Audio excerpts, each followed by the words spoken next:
Hey there, keep an eye on eWEEK. Our site is getting a new look and a top-to-bottom redesign. Here are your top news stories from eWEEK. Today's topics include the Federal Communications Commission's call for a full report on AT&T's March 8th 911 outage, Microsoft's announcement it will use ARM chips in its new cloud servers, Microsoft's developer-friendly Visual Studio Team services, and Tidal Scale's new server offering Inverse Virtualization.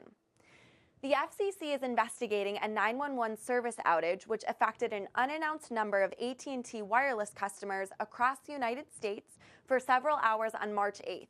AT&T has confirmed the 911 problems for some wireless customers in an email reply to an inquiry from eWEEK, but did not release full details of what happened, how many customers, or what area of the country was affected by the outage. FCC Chairman Ajit Pai has directed his staff to find out what caused the 911 service outage for AT&T Wireless customers and provide a full report.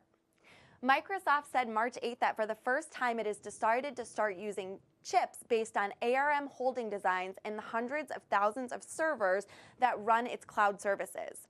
This isn't exactly welcome news for Intel, Microsoft's longtime partner and a leader in the data center processors market. Because ARM processors use less power than Intel's, Microsoft is seeking to cut costs in its fast-growing Azure cloud business. Microsoft has more than 100 data centers globally in 38 regions that are candidates for using the new cloud servers, which are based on a design called Project Olympus and powered by ARM-based chips. Microsoft teased some of the upcoming features coming to Visual Studio Team Services, its cloud-based source code management offering. Visual Studio 2017 reached the long-anticipated general availability milestone March 7th, along with the first major update for Visual Studio Team Foundation Server 2017. Microsoft is also teasing upcoming Visual Studio developer tools. Conditional tasks, multi-phase build, and shared variables are among the updates coming to Visual Studio Team Services, according to Corporate Vice President Brian Harry.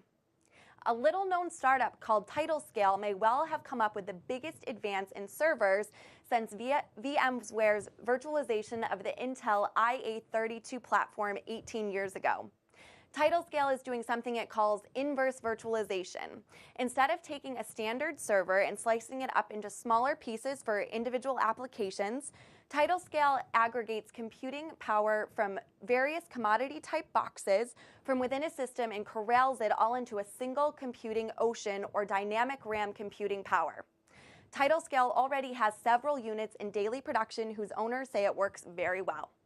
Thanks for watching. Follow the links on this page to learn more about the stories mentioned in this broadcast, and check back every day for another daily tech briefing from eWEEK.com.